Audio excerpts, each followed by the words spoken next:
ang bayan na napapagitnaan ng Pasig at Marikina. Welcome to Cainta, Rizal!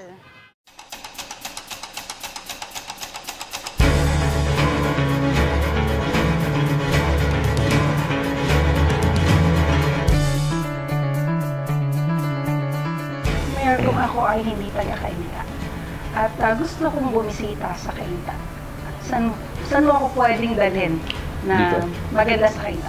Depende kung anong hilig mo. Pag mahilig ako sa laro, or mahilig ako sa bundok. Sa bundok, nadalhin kita sa Valley Golf kasi may bundok doon, maayos pa ang lugar, may marami kang pwedeng maging trek na mapupuntahan, pwede kang mag-camp out, doon kita dadalhin. Ano pa mga ibang significance? Kung ikaw na may religyoso, dadalhin kita sa simbahan. Ano dahil yung simbahan namin ay meron na rin historical na rin po siya dahil meron rin siyang katandaan at na-maintain naman po ng mga nangangasiwa nito ang kagandahan ng lugar.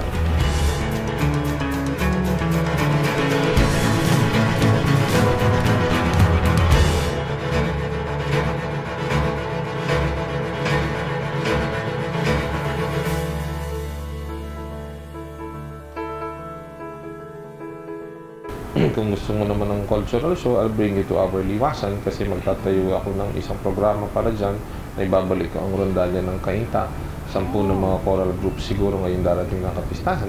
Kung gusto mo naman makilala ang mga nasa pamahalaan, isa mo disip ko kita dadali dahil nandito ako.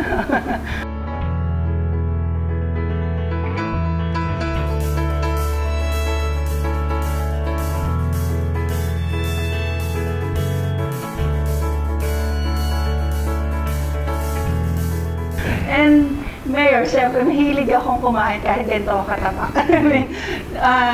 Ano ba yung mga pagkain na meron ng Cainta? Yan are standard yung delicacies namin katulad ng biko, yung mga kakanin which emanates from from talagang yung mga matatandang mga tao dito sa barrio. We have that. Yan po ang primordially yung ginagawa ng mga tao dito. So, yung aming kilalang suman na nagagaling dito sa Barangay San Roque, is always available for the people who want to taste and visit our place. Ano pagkakaiba ng suman na, ang dami sir na mayor na lumabas sa suman, ano yung pagkakaiba ng suman ng Cainta? Yung suman natin, gawa ng taga-Cainta. So yun talaga, Mayor.